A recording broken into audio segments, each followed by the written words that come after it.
Bonjour, j'espère que vous allez tous bien. Aujourd'hui, petite casquette parce que j'assume la calvitie que une vidéo sur 3.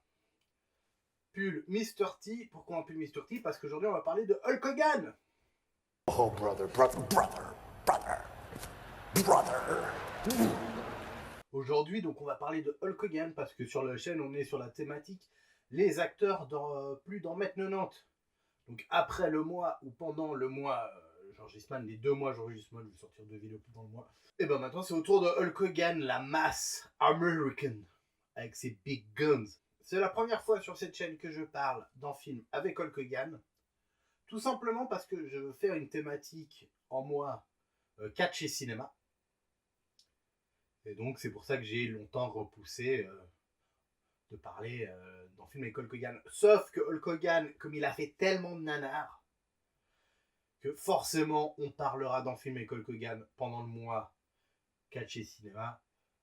Mais bon, j'ai le choix. Parce que pour moi, Hulk Hogan, c'est peut-être l'acteur qui a les nanars les plus faciles d'accès. Si tu veux faire découvrir le nanar à quelqu'un, alors moi j'ai souvent le même avis, le clandestin, parce que le chat venimeux c'est quand même pas mal.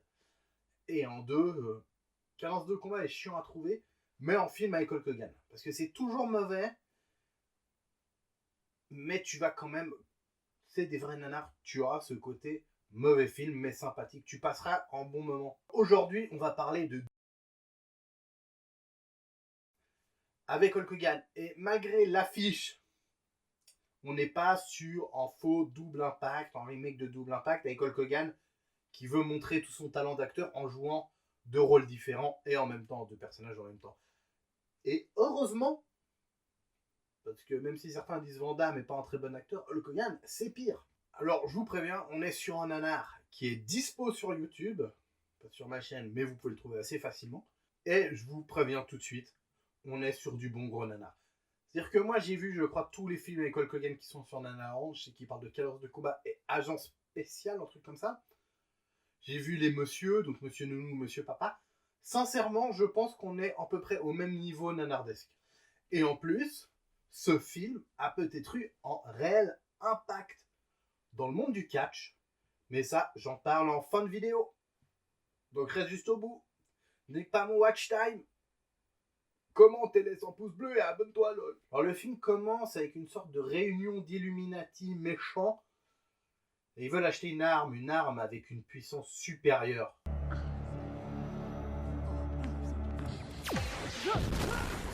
Oh non, le pauvre petit chinois.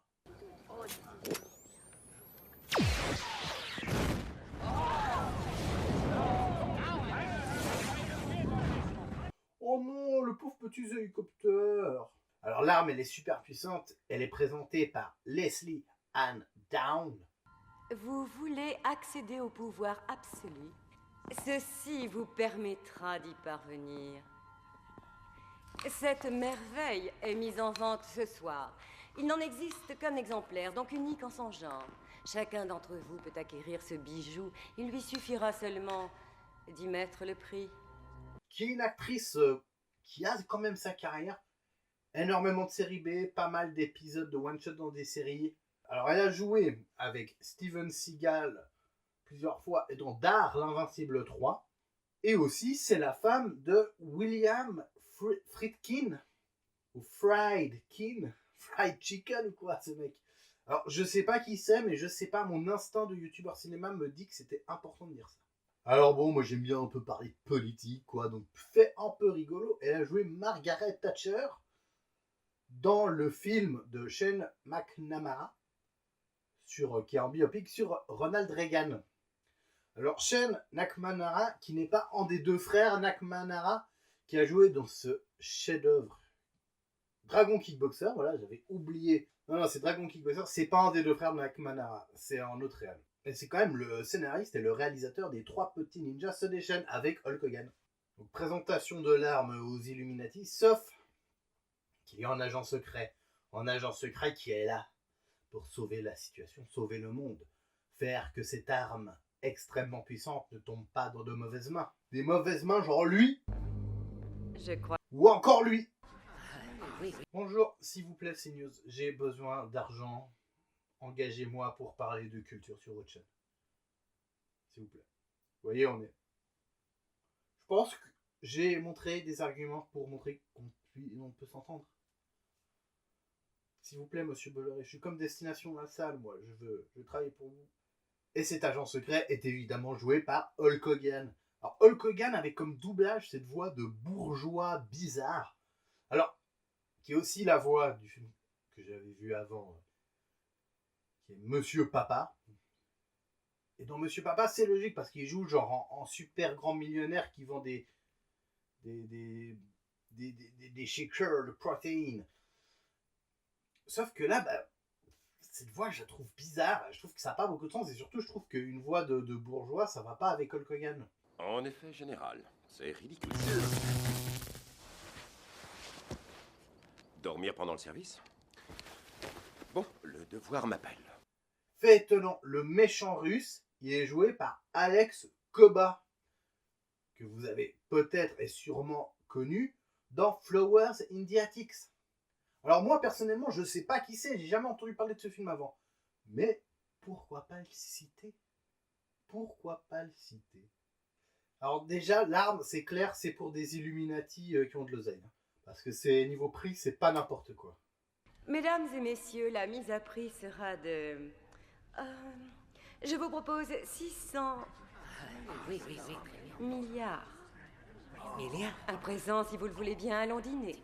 Ensuite, nous procéderons à la vente. Ah quand même, gros prix, mais Hulk Hogan, lui, il veut l'avoir de plus près. Et il va se retrouver face à Rex. Joué par Richard Moll. Belle pièce. Richard Moll que vous avez peut-être vu avoir une tête de zob dans Sheriff Fais-moi peur. Par contre, comme homme de main, il est nul. Cela résiste aux rayures?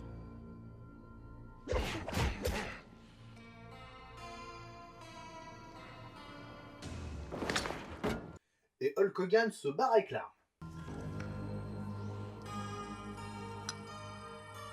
Attendez, on peut remettre? On est d'accord qu'il a touché en des lasers là. Oui, il a touché en laser.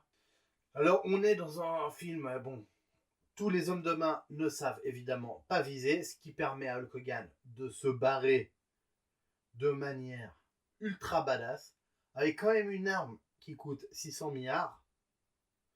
Et la manière ultra badass, attention, je vous mets l'extrait.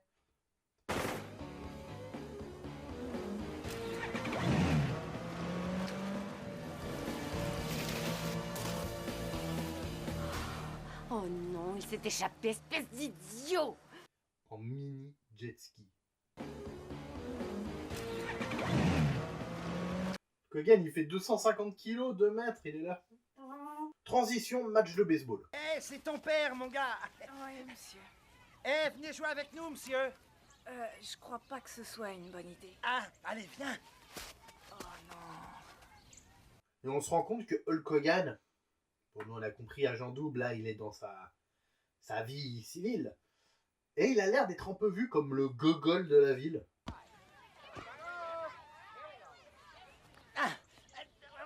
Oh, Chase, ça va venir sur toi. Te fais pas trop mal. Oh là là. Les enfants, venez par ici, on va gérer, il va en avoir besoin. Mais un gogol efficace.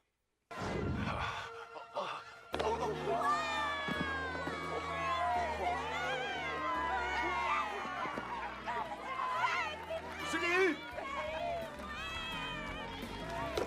Que les méchants, ils vont retrouver sa trace et le poursuivre pour récupérer cette arme. Et là, le petit, il se rend compte que son père est quand même vachement plus badass qu'il pensait. C'est pas juste le gogol de la ville. Non. Wow, où est-ce que t'as appris à conduire comme ça, wow? Comme quoi?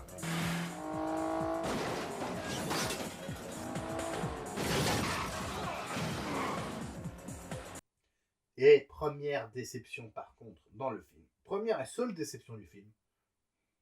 Hulk Hogan n'a pas de moustache.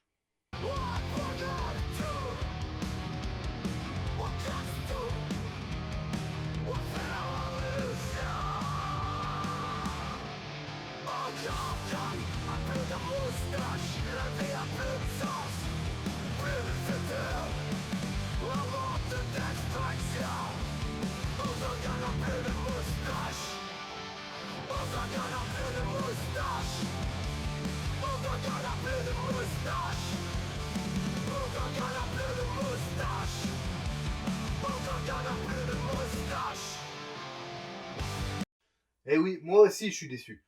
Bon, poursuite, Hulk Hogan se fait capturer.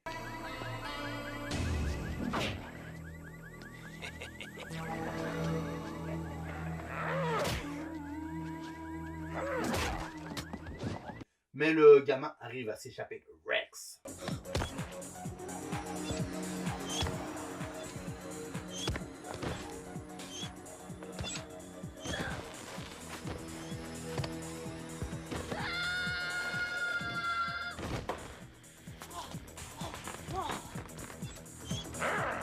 Risqué mais classe. Par la suite, il va aller se planquer dans une sorte d'abri anti-atomique avec ses potes. Donc ses potes, il y a en gros, il y a une meuf et il y a un Renoir. Tu restes en dehors de ça. D'abord, t'as même pas le droit d'être ici. Ouais, et les filles, elles sont pas admises. Boucle-la, espèce de gros là. Et toi, t'écrases, ma vieille. Et au début, tous ces enfants ne croyaient pas Jérémy. Alors, vu que ça a été les persos principaux, les gosses, je vais les appeler avec leur prénom. À part le gros, je le méprise. Il est misogyne. Ouais, c'est ça. Et il a fait du slalom en jouant aux autotamponneuses. Avec les flics, il a balancé une roquette dans une bagnole. Ensuite, il y a eu l'accident. Et boum, en plein dans le lampadaire. Non, dans une voiture en stationnement. Qu'est-ce qui est arrivé après? C'est comme je vous l'ai dit. Tu t'es échappé sur un ballon. Non, j'ai atterri dessus. Mais pourquoi vous voulez pas me croire? Allô, arrête, Jérémy. Oh, toi. Donc les gosses, ils voient que Jérémy est en galère. Donc, en plus, ils se prennent un peu pour des agents secrets, ces petits bâtards. Et donc, ça tombe bien, en réalité. Et donc, ils décident d'aller mener une enquête au travail du père de Jérémy, Hulk Hogan, qui est en magasin de jouets. Je me demande ce qu'il cherchait. Il devait chercher le fusil. Quel fusil? Un prototype de fusil à rayon que mon père avait. C'est pour ça qu'il le cherche. Ces types font peut-être partie d'une société rivale de fabricants de jouets. Et ils savent pas où se trouve le fusil à rayon parce que ton père a disparu. Peut-être bien qu'il est mort. Toi, ferme-la. Qu'est-ce que tu peux être bête? Désolé, Gère. C'est rien. Sauf que le méchant Rex, il est déjà là et il se tape avec l'employé de Hulk Hogan, l'employé du magasin de jouets, qui est en vieux chinois. Du calme.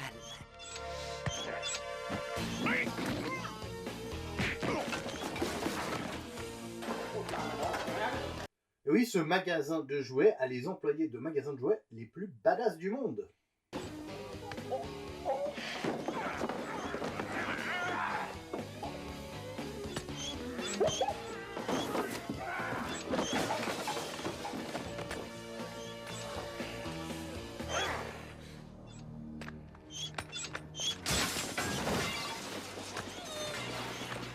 Bon, après aussi, gars, t'as 102 ans, quoi. C'est vrai que s'il a mis quand même KO Hogan, tu croyais quoi, vieux chinois? Alors, vieux chinois joué par James Wong, qu'on a vu dans Les Griffes. Tim Burton dans Les Griffes du Mandarin. Non, c'est pas Tim, c'est Jack Burton, évidemment. Blade Runner, je crois le vieux. Et Portée disparue. Le mec a un CV de fou, là. Il a joué dans le film avec l'actrice asiatique aussi, qui était has-been et qui est redevenue cool grâce à ce film. Everything That Now, un truc comme ça. Et les enfants, eux, vont faire la rencontre de son petit-fils. Qui es-tu? Et toi? Je suis Jeremy Chase. Ce magasin est à mon père. Et toi, qui es-tu? Shigeo Yamata. Je cherche. Grand-père! Pendant que Hulk Hogan, lui, est prisonnier. Où est-elle? Où est quoi? Où tu as caché l'arme? Bah! Où est-elle? Où est-elle? Où est-elle? Où est-elle? Où est-elle? Où est-elle?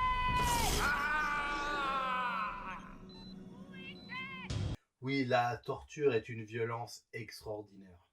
On a vraiment mal pour lui, hein, ça doit être horrible. Un enfant qui joue aussi mal en boucle.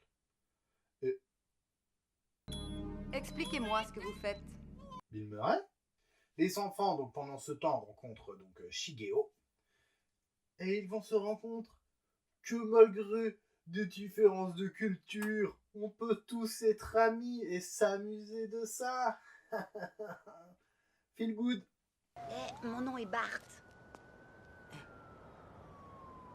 Ah.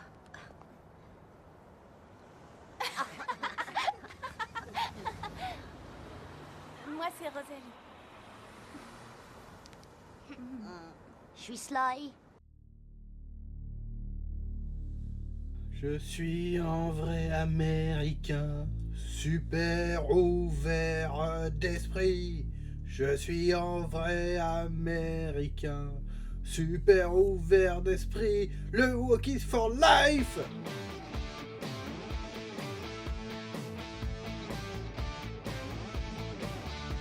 Je parle jamais politique avec mon poteau Chuck Norris. Nous sans croûte, toast et brûlé au sésame. Dans tous les cas, j'aime bien Harris. Vrai homme avec qui les femmes ont zéro risque. Je suis un vrai américain, super ouvert d'esprit. Je suis un vrai américain, super ouvert d'esprit. Le walk it for life.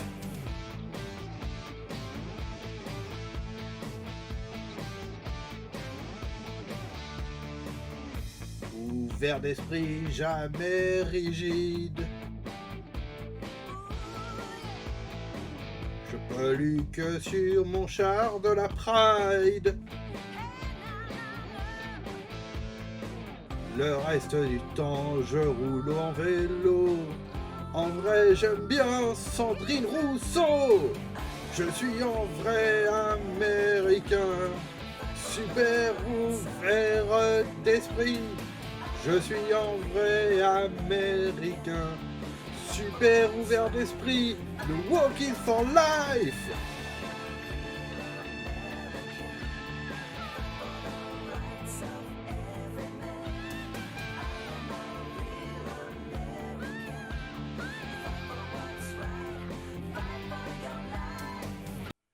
Donc les gosses, c'est des malins, ils se disent ah putain, l'arme elle est sûrement dans la voiture à la fourrière.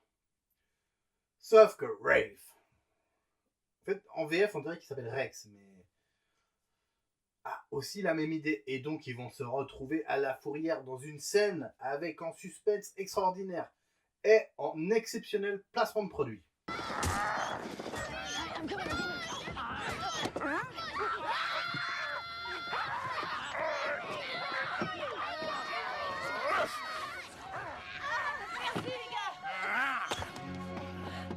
Mais il y a surtout cette scène que j'aime trop. Oh, cool. Oh, super. Oh. Eh, les gars. Ferme la portière, dépêche-toi. Oscarisable, on est tous d'accord. Sauf que heureusement les gosses, ils vont se faire sauver. Bon, ils vont se faire sauver par un mec qui a une grosse camionnette, qui fait un peu de camionnette de pédophile quand même.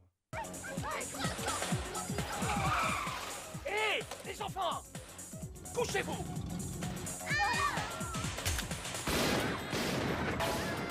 Allez, allez, montez dans le van. Qu'est-ce que vous attendez? Montez, les enfants. Will Ferrell? Allez, montez, vite. Ferme la portière. Donc oui, tu te dis, les gosses quand même, ils me font vite confiance. Mais bon, c'est Will Ferrell, en plus il fait des super tours de magie. Vous aimez les tours de magie? Regardez. Tadam. Oh, super. Et de toute façon, ils ont filé le calibre à Sly pour qu'il aille le planquer. Et Sly qui est très clairement en crack du BMX. Donne-moi le revolver, j'ai une idée. Moi, je vous retrouve au club dans 1 heure. Je vous tiens un sale motard.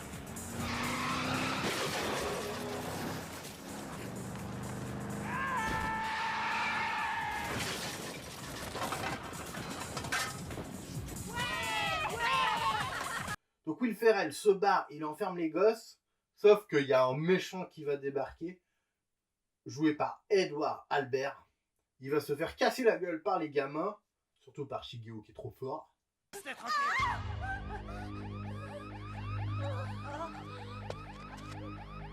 Je suis venu vous chercher, les enfants.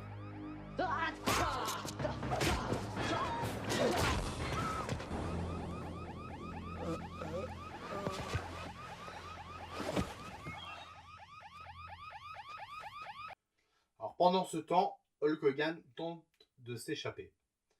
Mais malheureusement, il échoue. Non, Hulk Hogan, tu seras la plus grande star du film, mais quand même un peu en second rôle. Vous allez être la plus grande création de ma vie.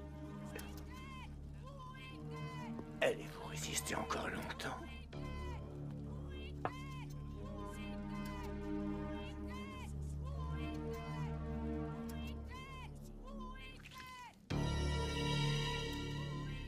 Je ne le pense pas. Ça fait mal.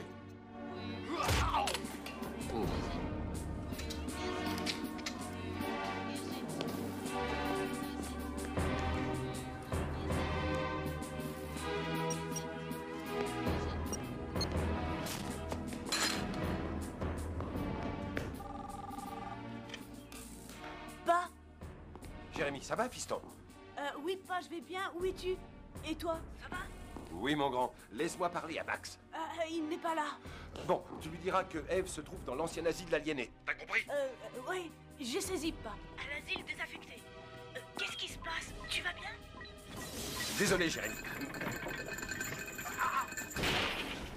Papa? Oh. Papa? Tu es là, Pa? Alors, ils sont tous de retour dans la cave. Sly, lui, va carrément hacker la CIA. Parce que Sly, c'est pas juste en méga crack du BMX, c'est aussi en méga crack en informatique. Yeah, je l'ai. Monsieur Max Simpson, vite, venez voir. Regardez, le voilà. Où ça? Là, dehors.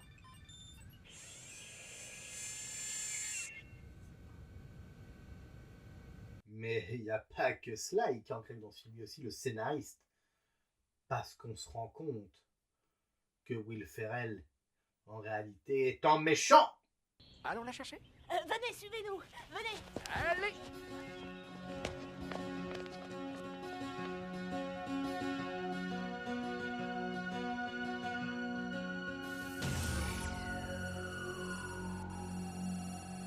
Ce qui fait de Agent Double un bon film pour la jeunesse, parce qu'il t'explique quand même que oui, tu dois te méfier des gens qui ont des camionnettes de pédophiles.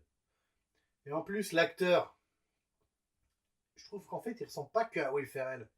Il ressemble aussi un peu à ce mec. Nous n'avons que 2 heures devant nous. Oh, ça nous laisse largement le temps.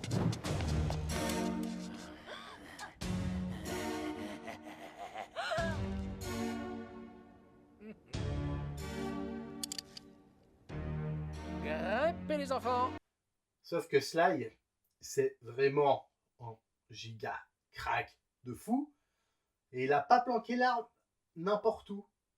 Et en fait, pendant que je regardais le film, je me suis dit, ah tiens, ça ferait une bonne blague. Quelque part dans le ghetto. Mais le ghetto du cinéma français ou dans un film américain du début du hip-hop, genre époque Curtis Blow. Ziva, les keufs, trop relou. Passe-moi le joint de canard bis. Ouais. Ici, c'est la banlieue dans le ghetto. Oh Sly, qu'est-ce que tu nous amènes là? Ici, dans les quartiers chauds. Chaud mais quand même sensible, Sly. Mais c'est quoi ça?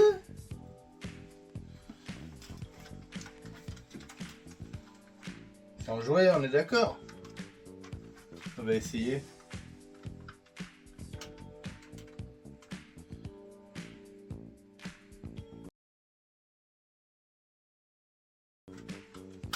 Oh bah merci, Sly, on va te le garder, hein. Et les mecs, c'est pas le moment de faire un drive-by sur tous ces enfoirés de on va tous les buter, c'est... Bon, déjà que je joue... Ok, le réalisateur, là. Déjà que je joue un rôle, je suis pas crédible. Je suis pas encore non plus... Ouais, j'ai envie de travailler sur du long terme, je vous ai déjà dit. Déjà, ce rôle, bon, bah, dans un film de merde avec Hulk Hogan. Laissez-moi tranquille, maintenant, je le dirai pas. Je dirai pas nougatine, ok? Putain. On va tous les tuer, haha. Le gang ennemi, on les déteste depuis qu'on est tout jeune.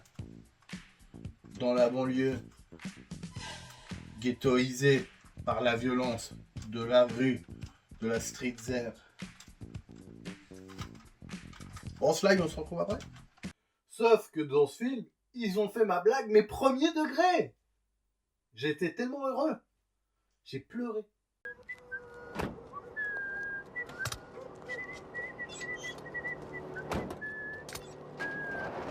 Sortez là-dedans.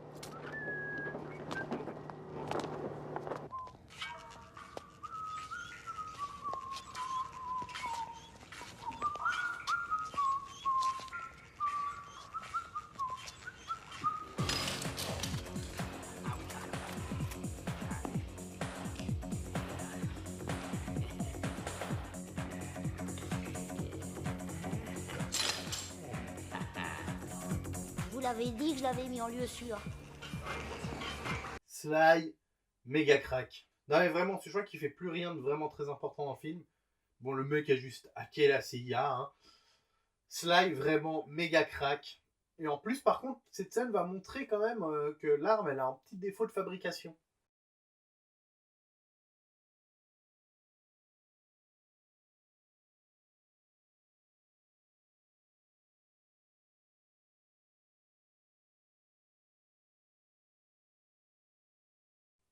Donc les gosses, ils ont l'arme. Ils savent où Hulk Hogan est capturé. Je crois qu'ils parlent un moment avec une montre connectée et tout ensemble avec son fils. Et donc ils décident d'aller le sauver parce que bon, ils ont Sly le giga crack et Shigeo qui tabasse des adultes parce qu'il a fait 3 ans de karaté. Ah, mais il nous faut Shigeo. On peut lui passer un message? Ouais, je peux passer un message au club de n'importe quel ordinateur. Et qu'est-ce qu'on est supposé faire? Mais si Shigeo peut le recevoir n'importe qui aussi. Ouais. Si on mettait son mot de passe. Excuse-moi. Oui, son code. Et alors, dis-lui simplement d'aller au magasin dans une demi-heure, il comprendra. Attends. Enfin, est-ce que tu vas me dire exactement ce qu'on va faire? Nous allons délivrer mon père nous-mêmes. Et donc les gosses décident de les sauver, mais avant, faut s'équiper. Et on va avoir droit à peut-être la plus grande scène de placement de produits de l'histoire du cinéma américain. Je la mets devant celle des retours des tomates tueuses, avec Georges Clooney. Admirez. Messieurs, Rosalie, choisissez vos armes.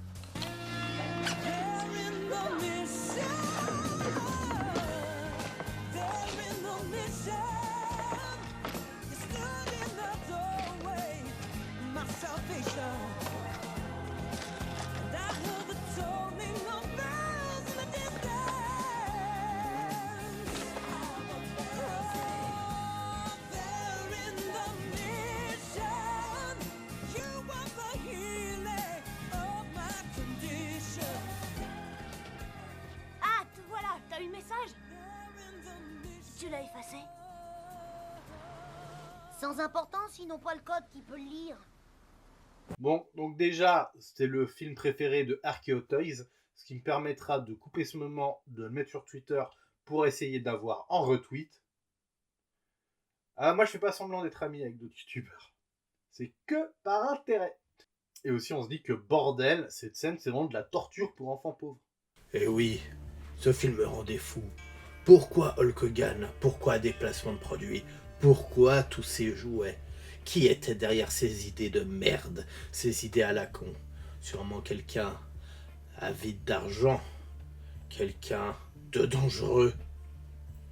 J'ai mené l'enquête plusieurs jours. Tel un détective privé. Tel un mec qui travaille vraiment ses vidéos et ses recherches. Et je suis arrivé à une conclusion. La personne derrière ce film était nul autre que cet enculé de Loup de Wall Street, Jordan Belfort. Oui, alors en fait, c'est juste que... Bon, bah, j'ai découvert qu'il a été produit par Jordan Belfort, le vrai Loup de Wall Street, ce film. C'est pour ça, les placements de produits, Hulk Hogan, ça a cherché la rentabilité, film pour enfants, voilà. Mais c'est marrant. Voilà, c'est un peu marrant. Et en fait, j'ai découvert ça après, alors j'ai fait cette blague. D'1 minute, voilà. Ciao. On aura donc le grand final. Ces gosses, en rebook, avec plein de jouets qui vont libérer Hulk Hogan de ces enculés de terroristes. On ne bouge plus. J'ai dit de pas bouger. Surtout pas un geste. Et toi, lâche ça. Papa. Oh, papa.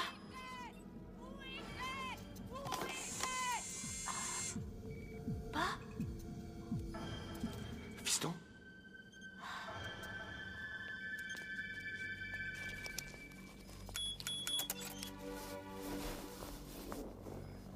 Tu n'aurais pas dû venir ici, Fiston.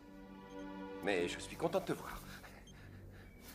Bon, Hulk Hogan, évidemment, bon, lui arrive quelques trucs dans le film. Il va les aider sur le final. Mais il va surtout passer les 3/4 du film à se faire torturer. Et il y a une scène très intéressante. Après la scène, méfiez-vous des gens qui ont des camionnettes de pédophiles. La scène de la barrière électrifiée avec le gros. Fais un effort, tu vas y arriver.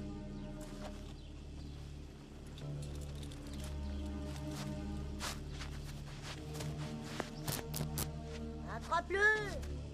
Allez, tirons. Et oui, il faut faire du sport, comme Hulk Hogan, sinon vous prenez de gros risques. Et oui, on est face à quelque chose que je pense vous connaissez déjà, je ne vais pas l'apprendre.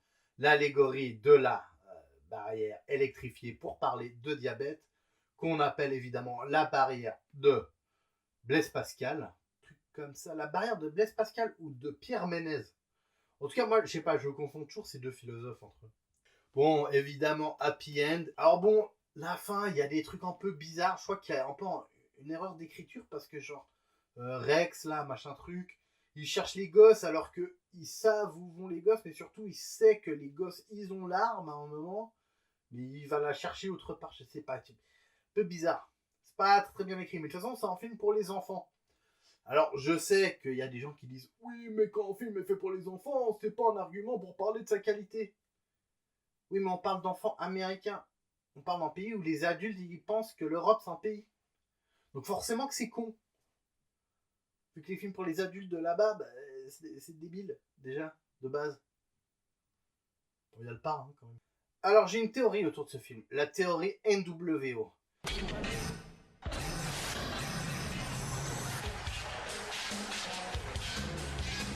Ce film a été tourné, il est sorti quelques jours après le turn de Hulk Hogan. Hulk Hogan, donc ça a été le héros, le grand héros, la Hulkamania, le gentil américain qui tape des Russes et des Arabes. Sauf qu'à la fin, ça ne marchait plus. Il commençait à se faire huer Hulk Hogan à la WCW. Oui, oui, oui. Et donc, il fait des films en parallèle. Et alors, il paraît que lui a refusé. Il a fait, non, je voulais revenir au catch. J'aime trop ça, c'est ma passion. Moi, je pense surtout que, mec, tu t'es retrouvé à jouer dans un film de merde pour gosses, à te faire torturer pendant 1 heure, et de façon, gars, c'est pas avec tes performances d'acteur que t'allais finir dans un Scorsese, tu vois, ou dans un vrai très bon film, genre Ash Farty, qui est, bon, vient du bodybuilding, lui, il vient du catch. Comme on voit aujourd'hui des acteurs comme Batista, John Cena, Dwayne Johnson, tu peux aimer ou pas aimer, c'est des mecs qui savent jouer la comédie. Hulk Hogan, il sait pas jouer. Et donc, moi, ma théorie, c'est que quand il a fait ce film pour enfants de merde à la con, il s'est dit, vas-y, c'est fini. Et il va faire son heel turn, créer la NWO, révolutionner le monde du catch en pompant les Japonais. Et vraiment, je me dis que si à la place de ce film, il avait fait un truc de fou, il se disait, là, c'est mon moment, ça va lancer ma carrière au cinéma. Et ben, pas de Hulk Hogan, enfin, pas de NWO aussi, ça aurait été Sting. Non, pas ce Sting. Ah oui, c'est bon. Pas votre... Je reste poli. Pas l'acteur de Dune. le Sting cool. Et donc voilà, je pense que Hulk Hogan, s'il avait joué dans les bons films, n'aurait pas fait ce turn et n'aurait pas fait partie de la NWO. Je suis sûr qu'il y a une corrélation entre les deux, moi. Je suis sûr à 100%. Bon, en conclusion, bon, c'est un film très enfantin, c'est un film pour gosses, et c'est un film pour gosses qui a tous les défauts des films pour gosses de cette époque. C'est complètement débile. Vrai défaut, nanardette, c'est qu'on voit pas Hulk Hogan. Quand même, le mec passe la moitié du film à se faire torturer. Les gosses sont insupportables, à part Sly et Shingeo, parce que eux, ils sont vraiment trop cool. Quand je serai grand, j'aimerais être comme Sly. Attends. Oui? Ah, c'est con, ça. Mais bref, là, je suis en conclusion, j'ai plus grand chose à dire. Non, je trouve qu'il représente bien quand même. Les films de Hulk Hogan sont quand même beaucoup comme ça. Truc à la con de cette époque du cinéma américain. Moi, c'est des nanars qui me plaisent énormément. Parce que c'est bête, c'est pas très bien joué. Bon, là, il y a quand même la scène dans le ghetto qui est extraordinaire. Sly. J'aime trop Sly. Et donc voilà, c'est un nanar que je recommande chaudement, comme tous les films avec Hulk Hogan. En fait, je crois que le seul bon film avec Hulk Hogan, c'est le Gremlins, quoi, où il fait une petite apparition de vraiment 30 secondes. Donc, Agent Double, c'est approuvé par le Doc Nanar, c'est disponible sur YouTube.